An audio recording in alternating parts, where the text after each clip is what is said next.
속으로. 취임 5개월째로 접어든 도널드 트럼프 대통령의 지지율이 강경한 이민 정책과 무역 압박으로 하락세를 보이고 있습니다. 또 이건 미주에서 한인들이 가장 많이 거주하는 LA가 33년 만에 또다시 사회적 긴장과 갈등의 한복판에 놓이게 됐습니다.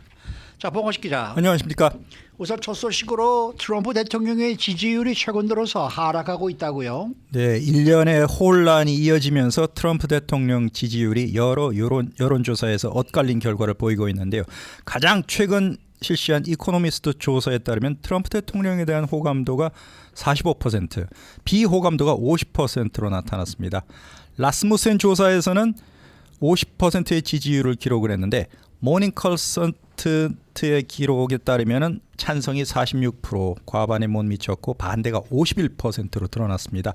갤럽 조사는 43%만 호감을 보인다 이렇게 나왔고, 로이터 통신과 입소스 조사에 따르면 42% 지지율을 나타냈고, 전체적으로 일기 당시에 첫 집권 때의 평균 지지율 41%와 커다란 차이는 없지만 어쨌든 과반에 미치지 못하면서 임기 내내 큰 위협 요소가 될 것으로 보이고 있습니다. 지지율이 오르지 않는 이유는 뭐라고 분석이 나왔습니까? 일단 줄기차게 이어가고 있는 강경한 이민 정책을 꼽을 수 있고요. 또 국제적으로는 관세에 따른 무역 압박 그 후유증 때문으로 보이고 있습니다. 또 일론 머스크와의 공개 충돌도 이런 지지율 하락에 한 몫을 했다는 분석인데요. 무엇보다도 머스크 같은 경우에는 정부 효율부 수장직을 맡겼을 정도로 한때 각별히 신임을 했던, 또 펜실베니아 대학교 후배이자 동료이기도 했습니다. 그런 사람과의 공개적인 갈등이 전 세계로 퍼지면서 정치적인 위기감까지 고조되고 있는데요. 트럼프 대통령은 또 지난주 같은 경우에는 이란과 IT를 포함한 12개 나라 국민들의 미국 입국을 금지하는 그런 논란 많은 여행 금지령을 다시 부활을 시켰죠. 추가로 7개 나라에 대해서도 부분적으로나마 입국 제한 조치를 단행했는데, 트럼프 대통령은 이들 국가의 국민들이 국가 안보에 위협이 된다고 주장을 했는데 강경 이민 정책 기조의 연장선상으로 해석되고 있습니다. 이민 세관 단속국인 아이스가 애리조나주 피닉스를 비롯한 여러 도시의 이민 법원에서 이민자 체포 작전을 재개를 했는데, 형사범뿐만 아니라 망명을 신청하거나 적법한 절차를 따르려는 사람들까지 포함한 광범위한 단속이 되면서 인도주의적인 비판이 날로 거세지고 있습니다. 그리고 아까도 설명드렸습니다마는 머스크가 트위터를 통해서 대규모 지출 법안은 혐오스러운 괴물이다, 부자들만 위한 법안이다 이렇게 강도 높게 비판을 했고, 트럼프 대통령은 머스크에 대해서 정신 나갔다 이렇게 반격을 했는데, 그렇지만 머스크는 최근 들어서 내가 너무 지나치게 나간 것 같다 이렇게 주장을 하면서 트럼프 대통령의 앱스타인 파일 섹스 스캔들 언급을 후회하기도 했습니다. 그렇지만 트럼프 대통령은 머스크가 이미 루비콘 강을 건넜다면서 아직까지는 화해 제스처를 무시하고 있는데, 어쨌든 기업인인 머스크 못지않게 정치인은 트럼프 대통령에 대한 대중적인 이미지 지금 좋다고는 볼 수 없는 상황 같습니다. 네. 트럼프 대통령의 정책에 대해서 한인들도 그렇게 호의적인 게 아닌 것 같아요.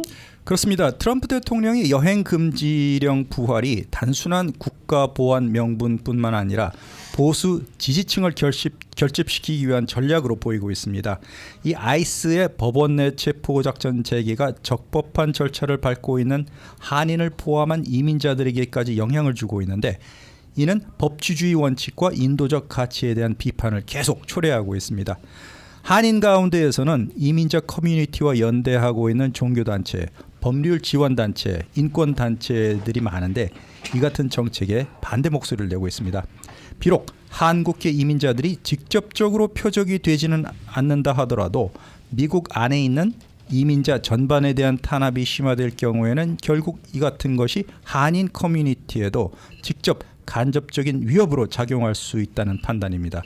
예를 들어서 학교나 병원에서의 체류자 신분 검증 강화 같은 것은 한인 가정 내 불안감까지 증가시키고 있습니다. 네, 앞서 얘기하시면서 일론 머스크가 내가 너무 나갔다 그러면서 이제 한 발 뒤로 물러났는데, 하지만 트럼프 대통령하고 일론 머스크의 갈등이 굉장히 좀 심했었는데 그 두 사람의 갈등이 갖고 있는 정치 그리고 경제적인 의미는 뭐라고 분석이 될까요? 네, 일론 머스크라는 인물은 트럼프 대통령의 주요 기술 경제 동맹 가운데 한 사람이었는데요.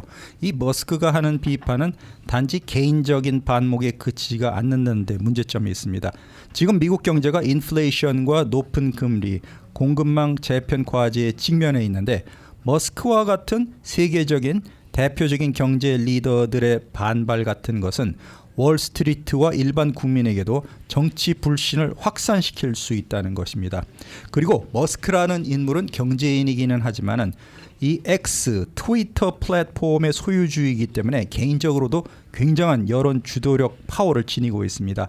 이 X에서의 지속적인 트럼프 비판, 보수층의 내부 분열로까지 이어질 수가 있는데요. 특별히 그 청년 보수 유권자 가운데 머스크의 기술과 비전을 따르고 있는 젊은 세대는 트럼프 대통령의 정책에 회의감을 느낄 수 있다는 것입니다. 네.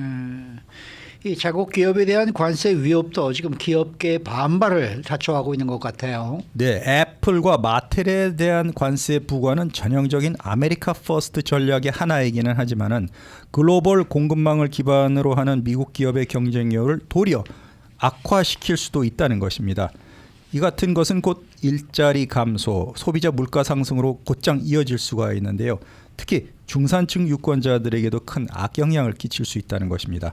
한인 자영업자와 중소기업 운영자들도 관세 정책 때문에 비용이 증가하고 직접적인 타격을 받을 수가 있는데 법원이 지금 대통령의 관세 권한에 대해서 제동을 걸고 있는 상황에서 트럼프 대통령의 일방적인 무역 정책, 행정부와 사법부 간의 긴장으로까지 비화하고 있습니다. 이 경우에는 국정 운영의 정당성 논란이 일어나면서 정치적인 신뢰도가 추가로 떨어질 가능성도 큽니다.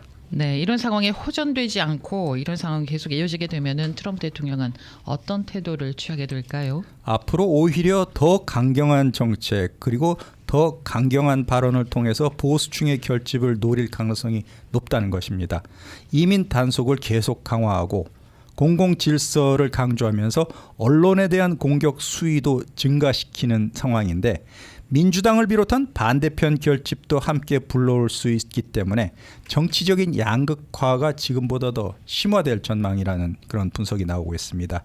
그리고 지금은 수면 위로 가라앉는 조짐을 보이고 있지만 트럼프 대통령과 머스크 CEO의 갈등이 또 나오거나 장기화될 경우에는 보수 진영 안에서의 이념적인 재편도 가속화될 것으로 보이고 있습니다. 장기적으로 이 같은 현상이 트럼프 대통령의 정치적인 영향력 악화로 이어질 수가 있는데 동시에 공화당 전체의 정체성 혼란까지 부를 수 있다는 것입니다. 거의 지금 모든 분야에서 복합적인 도전에 직면해 있는 트럼프 대통령인데 지지율이 아직까지는 안정적인 것으로 보이지만 전국은 지금 극도로 유동적으로 흘러가고 있기 때문에 연말까지 대형 정치적 사회적 격변이 발생할 수도 있다는 것입니다.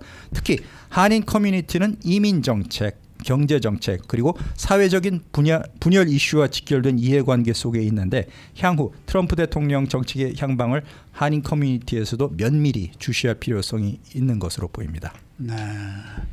오늘 아침에 도널드 트럼프 대통령이 SNS에다가 중국과의 무역 협상이 끝이 났다. 시진핑과 내가 이제 승인만 하면은 모든 게 끝이 난다. 이렇게 지금 SNS에 올렸는데 이게 지금 정식으로 미국과 중국 간의 무역 협상이 완전 타결된 것인지 이게 좀 정확치가 않아서 말이죠. 이게 참 아직도 조금 좀 이 뭐랄까 이 좀 분명치가 않은 그런 좀 상황이거든요. 그러면서 이어서 또 뭐라고 썼는가 하면은 뭐 중국이 미국이 필요하는 모든 연구 자석과 히스토리를 우선 공급하고 우리는 우리 대학원을 이용하는 대학과 대학원을 이용하는 중국 학생들과 관련된 것을 포함한 합의사항을 중국에 제공하는 것으로 무역 협상을 완료했다 이렇게 써 있단 말이에요. 그래서 이게 두 가지만 지금 협상이 된 것인지 전체적으로 모든 것이 다 끝난 것인지 아직 확실치가 않아서 여러분께 지금 뭐 정확하게 이렇게 말씀을 들을 수가 없는 그런 상황인데 이 뭐 AP도 어떻게 기사가 썼으면 뭐 정확하게 이거다 저거다를 얘기를 해줘야 되는데 다 둘이 뭉실 지금 이 기사들을 쓰고 있어서 말이죠. 이게 뭐가 좀 석연치가 않은 그런 느낌이 들기도 합니다. 이거다 저거다가 잘 안 나오나 봅니다. 글쎄요 네. 말이에요. 그래서 뭐 이게 정말 끝이 난 건지 뭐 워낙에 또 트럼프 대통령이 뭐 좀 부풀리는 면이 있으니까 이게 뭐 이래서 네. 이 두 가지는 지금 합의가 됐으니까 모든 게 다 잘 된 것이다라고 쓴 건지 이게 뭐 확실치가 않습니다. 네. 자, 이 1992년 흑인 폭동을 경험했던 LA가 또다시 사회적 긴장과 갈등의 한 복판에 놓이고 있다라는 소식인데요. 네, 불법 체류자 단속을 둘러싼 연방 정부와 지역 사회 충돌이 거세지면서 엿새째 시위가 이어지고 있습니다. 주 방위군 그리고 연방 차원의 해병대 투입이라는 전대미문의 사태까지 벌어졌는데요. 그 여파가 한인 커뮤니티는 물론이고 미국 전역의 다른 도시의 이민 커뮤니티에까지 확산이 되고 있습니다. 결국 이번 시위의 시작은 연방 이민세관 단속국인 아이스가 전격적으로 단속을 한 데서 출발을 했는데요. 트럼프 대통령이 대통령 선거 기간 동안에도 핵심 공약으로 불법 이민 척결을 내세운 바가 있습니다. 아이스가 대도시를 중심으로 체포작전에 돌입하면서 LA 카운티의 라티노, 아시아계 밀집 지역에서 주민 불안이 커졌고 이민자 권익단체, 시민사회가 거리로 나서게 된 것으로 보이고 있습니다. 처음에는 평화적인 집회로 시작했죠. 하지만 일부 지역에서 경찰과 충돌이 발생했고 일부 중남미계와 흑인층에서 상점에 대한 약탈을 시도하면서 긴장이 높아졌습니다. 트럼프 대통령은 이에 대해서 폭도들은 법의 적이라고 선언하면서 곧바로 그 물리력을 동원을 하면서 지역사회, 캘리포니아 주정부까지 지금 강하게 반발이 이어지고 있는데 언제 끝이 날지 아직까지 알 수 없는 상황입니다. 네, 어제 LA 다운타운에 통행 금지가 이제 발효가 됐는데 어떻습니까? 지금 시위 행태는요? 시위대가 No more raise, 더 이상 급습하지 말라 이런 구호를 외치면서 집회를 계속 이어가고 있습니다. 일부는 과거 92년도 LA 폭동을 떠올리게 하는 상황에 대해서 깊은 걱정을 나타내고 있는데요. 한인타운 인근에서도 경계가 강화되고 있고 상당수 상인들은 자발적인 방범 활동을 벌이거나 일시 휴업을 결정하기도 했습니다. 캐런 베스 LA 시장과 게빈 뉴섬 캘리포니아 주지사가 연방 군 개입은 위헌적이면서 주민 자유를 침해하기 때문에 병력 철수를 요구를 했는데 일부 시의원들 같은 경우에는 연방 정부를 상대로 소송을 예고하고 LA 시의회는 이민자 보호 조례 강화를 위한 결의안을 상정해서 표결 준비 중으로 있습니다. 네. 그 남가주 한인 사회 반응은 지금 그래요. 어떻습니까? 네, 아직까지도 33년 전 흑인 폭동 기억에 생생하게 지니고 계신 분들이 많죠. 올드타이머들이. 1.5세대 중심 원로단체들은 상점가가 표적이 돼서는 안 된다면서 보안 강화에 초점을 맞추고 청년층과 진보적 단체들은 이민자 인권을 위한 연대가 중요하다면서 시위 지지 성명을 발표하는 것으로 세대별로 관점이 다소 다르게 나타난 것으로 보입니다. 한인 커뮤니티는 그동안의 미국 내 이민 논쟁에서 상대적으로 조용한 행보를 보여왔는데 이번 사태로 인해서 목소리를 더 크게 낼 필요성과 압박이 커진 것으로 보이고 있습니다. 네, 수고 많으셨습니다. 고맙습니다. 봉화식 기자였습니다.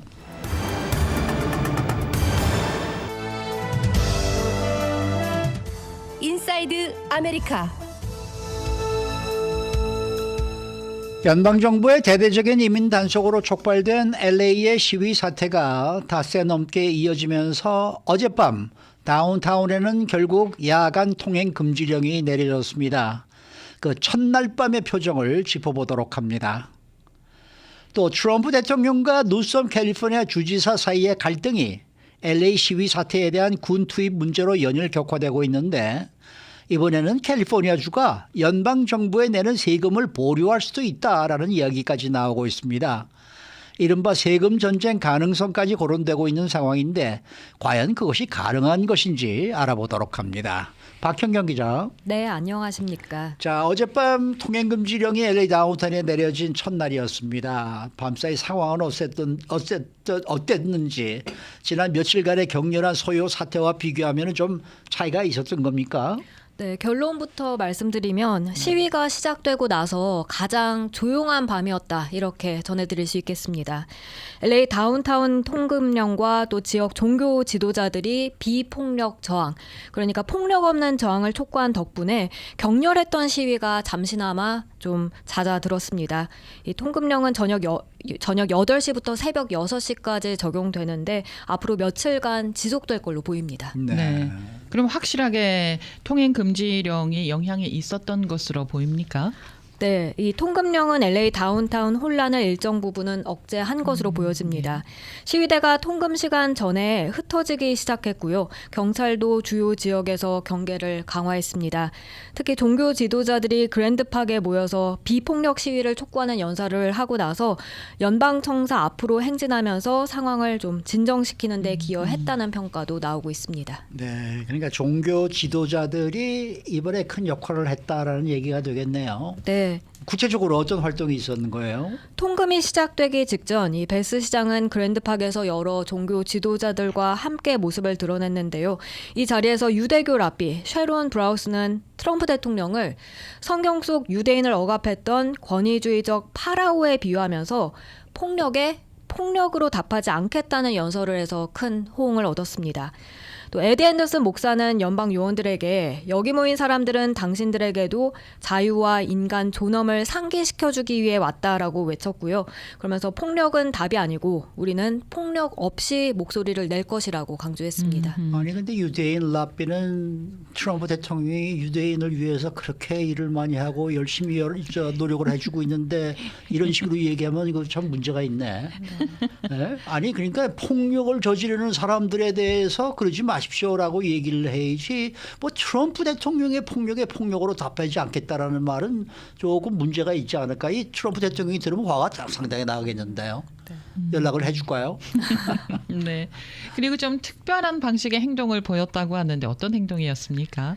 이들은 시위대가 모여있던 연방 건물로 행진해 가서요. 무릎을 꿇고 기도했습니다. 예. 시위대를 향해서도 함께 무릎 꿇고 기도해달라고 요청했고요. 그렇게 평화적인 그런 저항의 모습을 보였습니다.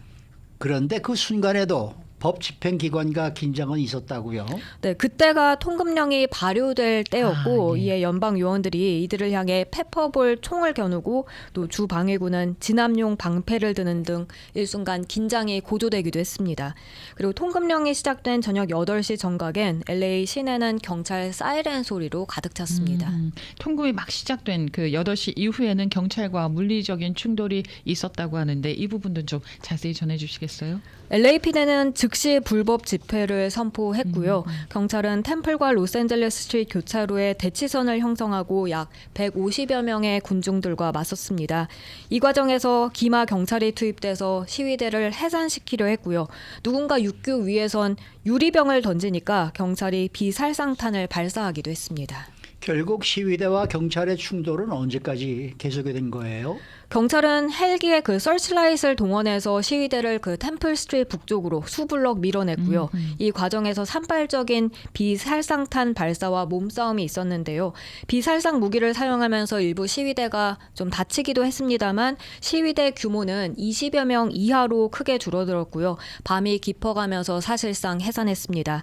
LAPD 대변인에 따르면 밤 10시 기준, 어젯밤 10시 기준 그 통금 위반 혐의로 최소 25명이 체포됐습니다. 네. 앞으로 LA의 시위가 어떤 방식으로 어떻게 흘러갈 듯 싶습니까? 현재로선 통금령과 경찰의 강력한 대응 그리고 종교 지도자들의 평화 촉구가 일시적으로는 이 시위 규모를 줄이는 것으로 보여지고요. 다만 이민 단속과 군 투입 문제 갈등이 계속되는 한 시위가 다시 불붙을 가능성도 배제할 수는 없겠습니다. 특히 아이스 단속과 군 투입이 계속된다면 앞으로도 긴장 국면은 당분간 이어질 것으로 보여집니다. 근데 이미 뭐 저희 라디오 코리아에서도 어제 유튜브 방송으로 현장을 좀 중계하는 장면을 보았습니다만은 LA 다운타운은 완전히 엉망이더라고요, 모습이. 네, 무엇보다 그래피티 낙서가 글쎄 정말 말이에요. 심각합니다. LA 다운타운이 그래피티 낙서로 뒤덮였다고 말씀드릴 수 있겠는데요. 건물 그 외벽에 곳곳에 보면 그래피티 낙서가 새겨져 있습니다. 네. LA 다운타운의 특정한 곳에 그 그래피티 낙서가 심각한 거예요? 아니면 뭐 거의 전체가 다 낙서를 뒤덮인 겁니까? 전체적으로 심각한 편이고 예. 특정 지역은 더더욱 심각합니다. 예. LA 다운타운을 지나면 무엇보다 그래피티 낙서들로 더럽혀진 게 곳곳에서 눈에 띄고요. 특히 LA 시청 건물 주변으로 연방청사 그리고 LAPD 본부 그 건물 쪽 그리고 리틀 도쿄 등에 집중적으로 그래피티 낙서가 새겨져 있습니다. 예. 정말 그래피티 낙서가 없는 외벽을 찾기는 힘들 정도로 그래피티 낙서들로 뒤덮여 있는데요. 그야말로 엉망입니다. 그 낙서는 어떤 내용들이 주로 지금 표현이 되어 있는 거예요?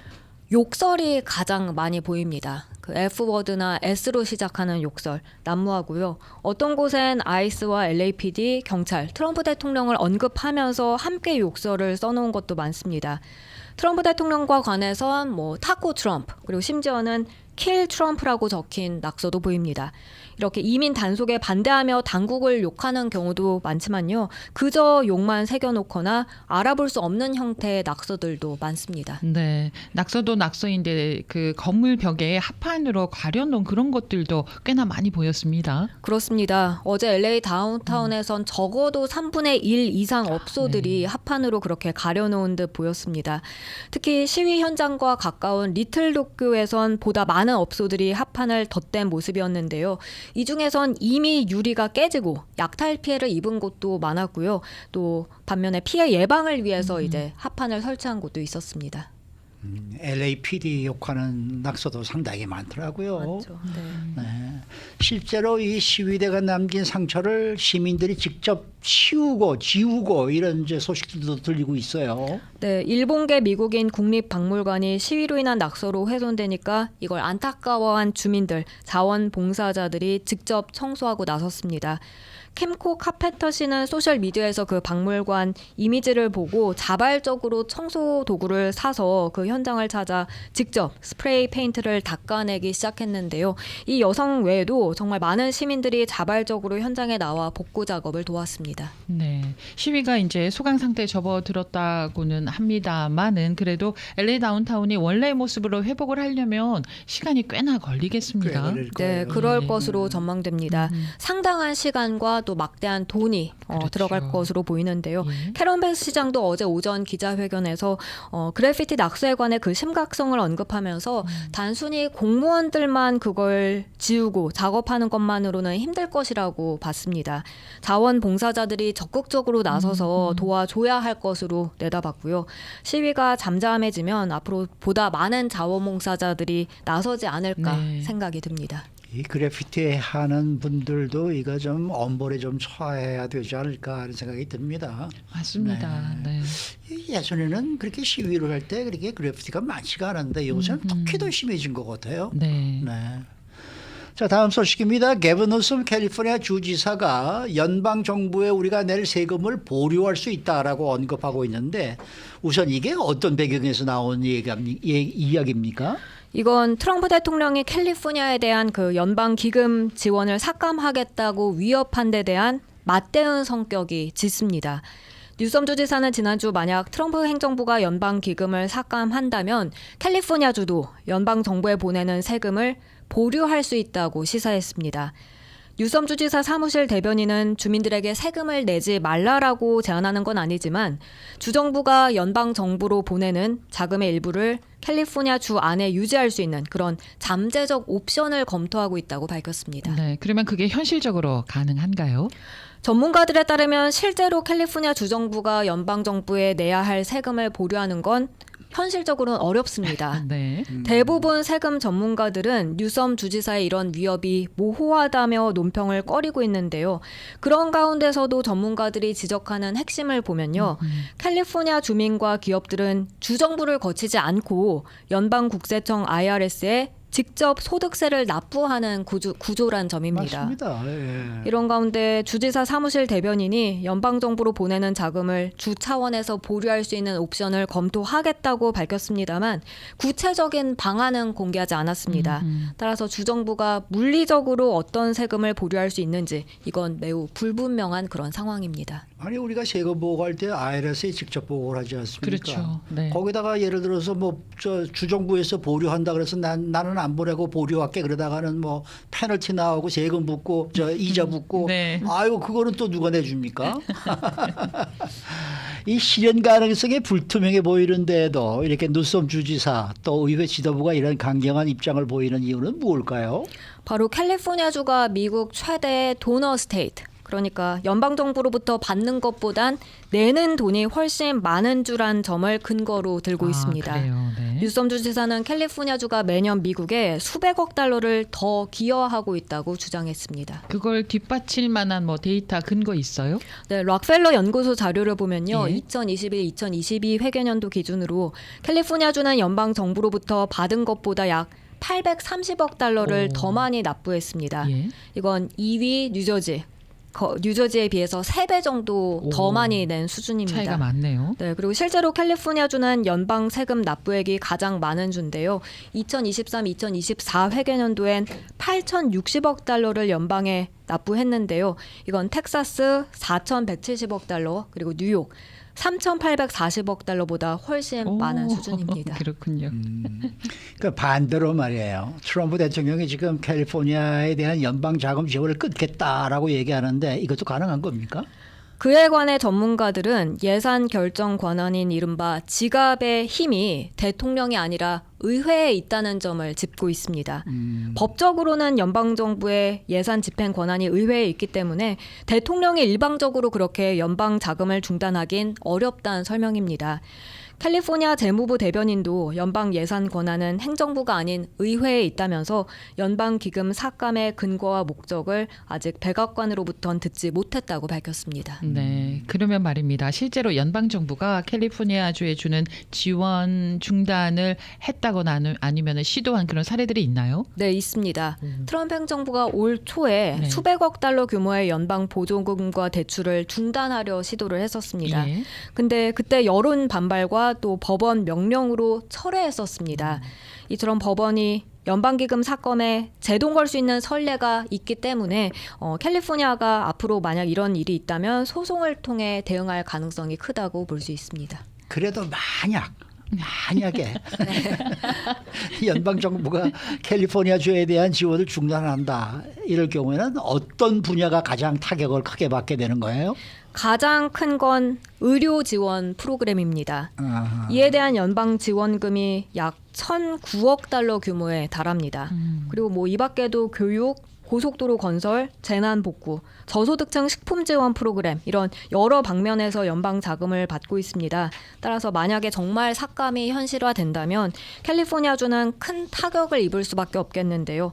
근데 백악관은 캘리포니아에 대한 광범위한 자금 삭감을 검토 중이라고 확인했지만 아직까지 결정된 건 없다고 밝힌 상황이어서 이른바 세금 전쟁으로 갈지는 좀 지켜봐야겠습니다. 그러니까 연방 정부가 자원을 조금 중단한다 그런다 그러면은 제일 피해를 볼 사람들은 저소득층이네요. 그러네요. 맞습니다. 네.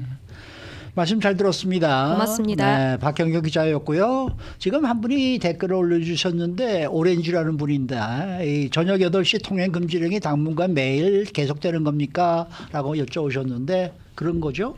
네, 앞으로 한 적어도 당분간. 닷새 정도는 네. 지속되지 않을까 하는 예상이 나오고 있습니다. 그것도 LA 다운타운의 일부 지역만. 맞습니다. 네, 그렇죠? 1스퀘어 마일만. 네, 수고 네, 많으셨습니다. 고맙습니다. 박경규 기자였습니다.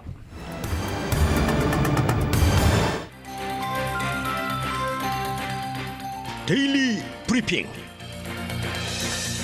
네, 오늘은 공화당 입장에서 보는 정가 소식 전화합니다. 전화에는 상법 전문 스티븐 김 변호사 연결되어 있는데요. 김 변호사님 안녕하십니까? 네, 안녕하세요. 자, 연방 이민 당국이 LA에서 대대적인 급습 작전을 벌이고 있습니다. 이 트럼프 대통령도 이에 대해서 강한 어조로 이야기를 하고 있는데 이게 도대체 왜 이런 일이 일어났다고 생각을 하십니까? 뭐 아시다시피 LA는 Sanctuary City라 그래가지고 네. 불법 체류자들을 검거하는 연방 정부 그 이민국에 도움을 전혀 주지 않고 있거든요. 그래서 이런 Sanctuary City라는 도시에 대한 뭐라 그럴까요? 트럼프의 그 강한 의지가 보여준 것이 아닌가 그렇게 생각합니다. 그리고 요번에 한 달 전에 이 가주 중부 지역 연방 검찰로 빌 에세일라이라는 새 연방 검사가 이제 임명됐는데요. 네. 지금까지는 이민국에서 이제 이 캘리포니아에 수감된 혹은 LA에 수감된 이제 불법 체류자들을 인수를 요구하면 인수해주지 않았습니다. 그래서 이 연방 검찰이 새로 들어온 이 검찰이 아이디어를 낸 게 매일 수감돼서 들어오는 그 수감자들의 이름을 체크를 해서 불법 체류자가 되면은 바로 연방 정부의 그 arrest warrant라 그래가지고 구속 영장을 받는 프로그램을 시작했어요. Operation Guardian Angel이라 그래가지고. 어허. 그래가지고 이 sanctuary city들이 여태까지 이민국에는 불법 체류자를 넘기지 않았지만 이런 구속 영장이 나오면은 넘기지 않을 수가 없습니다. 어허. 그러니까 sanctuary 그 법에 대해서 이민국에는 못 보내지만 이 연방 검찰이 구속영장을 발부하게 되면은 보낼 수밖에 없기 때문에 사실 불법 체류자들을 이렇게 해서 구속하기 시작한 거거든요. 그래서 지금 이런 포석하에 이런 정책하에 이런 프로그램 하에 지금 그 sanctuary city들에 대해서 LA가 가장 큰 sanctuary city 중에 하나이기 때문에 트럼프가 여기를 이제 불법 체류자를 검거하는 거를 시작을 함으로써 그 대통령의 강한 의지를 보여줬다라고 그렇게 생각을 합니다. 네. 일각에서는 또 이런 얘기도 나오고 있는데요. 민주당의 본보기식의 조치를 하고 있다 이런 분석도 나오고 있는데 이 부분은 어떻게 해석하시겠습니까? 본보기라기보다 아직까지는 이 이민자 불법 체류자 구속에 대한 여론이 지금 뭐 여러 가지 숫자가 좀 다른 면이 있습니다만 한 63%가 트럼프 대통령을 지지하거든요. 그러니까 이 이민 이슈, 불법 체류자 이슈는 공화당에 아주 굉장히 좋은 이슈라고 생각을 하고 이런 그 이민자 문제 혹은 불법 체류자들이 이렇게 불을 지르고 라이엇을 폭동을 일으키고 하는 것들이 이 앞으로 보면은 여론에 의하면 아직까지는 공화당한테 유리한 이슈가 되는 거죠. 그래서 이런 이슈들이 자꾸 신문에 오르는 거에 대해서 트럼프 대통령도 좋아할 겁니다. 하지만 이제 이런 그 폭동들이 더 계속되고 또 이제 여론이 야 이건 너무 그 심하게 불법 체류자들을 대하는 게 아니냐라는 여론이 돼서 만약에 이게 바뀌게 되면은 또 이런 일들이 계속할지는 의문이 되긴 해요. 왜냐하면 2006년도에도 트럼프 대통령이 불법 체류자들이 미국에 거주하는 것은 경범에서 중범으로 바뀌겠다라는 법안을 제안했을 때 LA에서 50만 명이 데모를 했거든요. 그러니까 공화당에서도 겁이 나가지고서는 그 법안을 이제 없애버렸죠. 그러니까 이게 여론에 그런 이런 어떤 앞으로 여론이 어떻게 나오느냐가 어떤 식으로 불법 체류자 검거를 계속할지에 대한 방향을 결정하지 않을까 이렇게 생각합니다. 네. 그런데 말입니다. 예를 들어서 그 아이스가 이제 불법 체류자 단속에 나서서 정말 뭐 이 시위대가 예를 들어서 시위를 시작하면서 폭력적인 시위로 발전을 하고 정말 경찰과 무슨 이 무력적인 대립을 하게 되고 이 쌍방에서 어느 정도 부상자가 막 나오고 이렇게 돼서 예를 들어서 무슨 집주 방위군이 동원이 된다 뭐 이런다 그러면은 이제 그게 뭐 당연히 그건 정말 이러한 불상사는 막아야지라는 이제 누구든지 그렇게 생각을 하고 다 어거리를 한다고 생각을 하는데 시위가 어느 정도 벌어지기 시작하자마자 트럼프 대통령은 주 방위군을 동원을 시키고 그러니까 미리 앞서가면서 지금 이제 이런 이제 조치를 좀 취하고 있단 말이에요.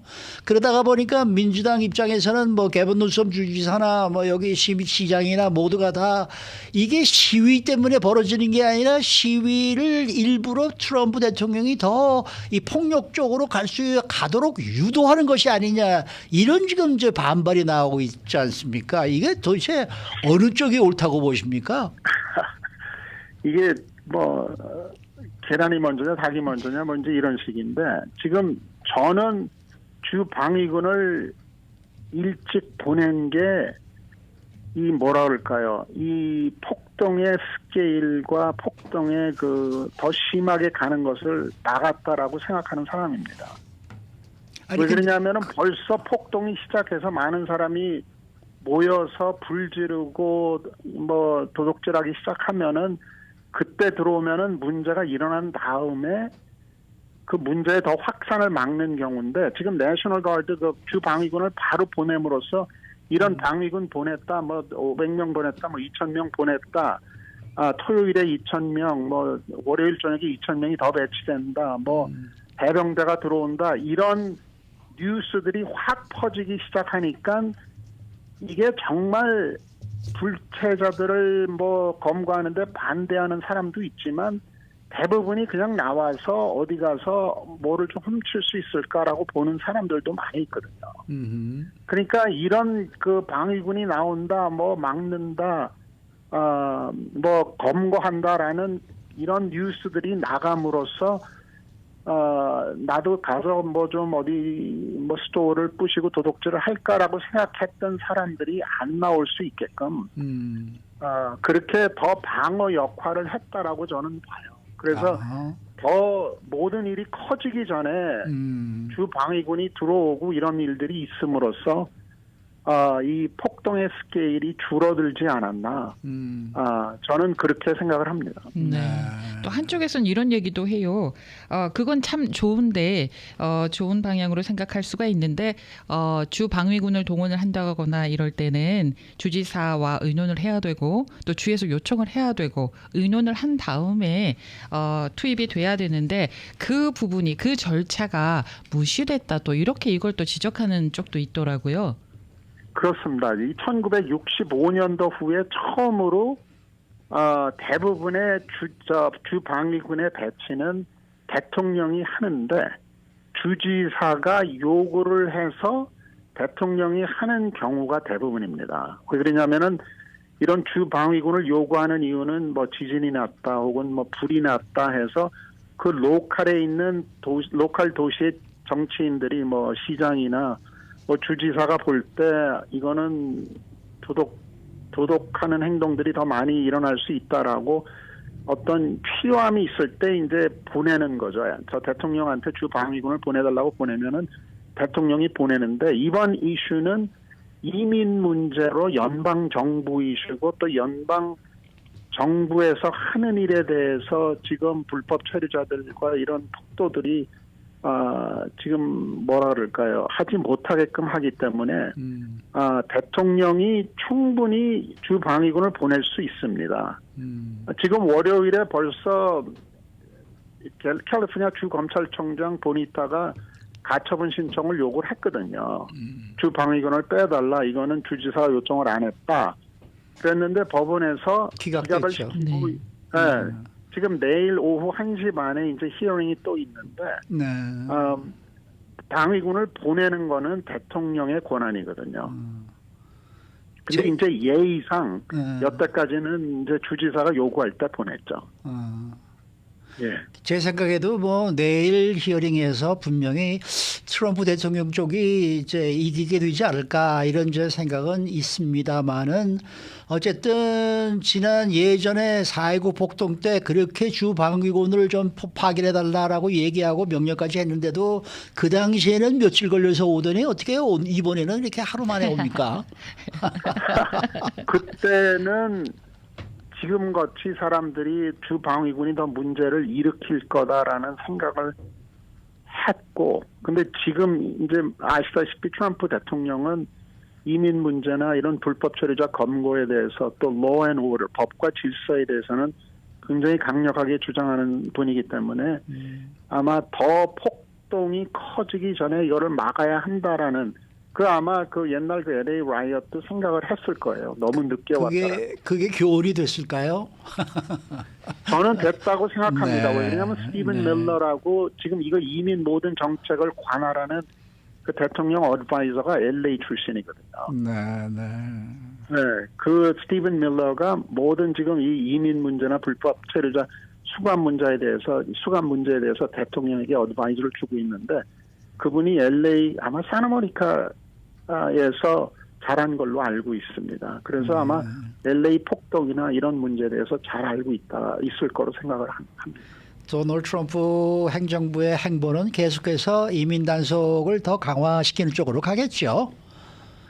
저는 갈 거라고 생각을 하는데 물론 아시다시피 지금 20년 넘게 이 불법 체류자들이 이제는 저희 모든 사회의 한 부분으로 거의 모든 사람들이 그로 인해서 이득을 얻고 있거든요. 학교도 불법 체류자 자녀들이 옴으로써 학생들이 계속 있고 의사들도 불법 체류자 뭐 진료하는 거로 지금 수입을 올리고 있고 비즈니스들도 아주 저렴한 가격에 불법 체류자를 이제 고용하고 있고 오늘 또 뉴스를 들었는데 마르타스 비니어드라고 아주 억만장자들이 가는 그 동네도 불법 체류자 수거에 들어갔는데 트럼프 정책은 찬성하지만 싸고 쉽게 쓸 수 있는 인력에 너무나 유스돼 있는 미국 국민들이 맞아요. 얼마나 맞아요. 이거를 참 네. 계속하게 놔둘지는 네. 모르겠습니다. 네. 네, 네. 오늘 말씀 잘 들었습니다. 네, 감사합니다. 네, 상법 전문 스티븐 김 변호사 함께했습니다.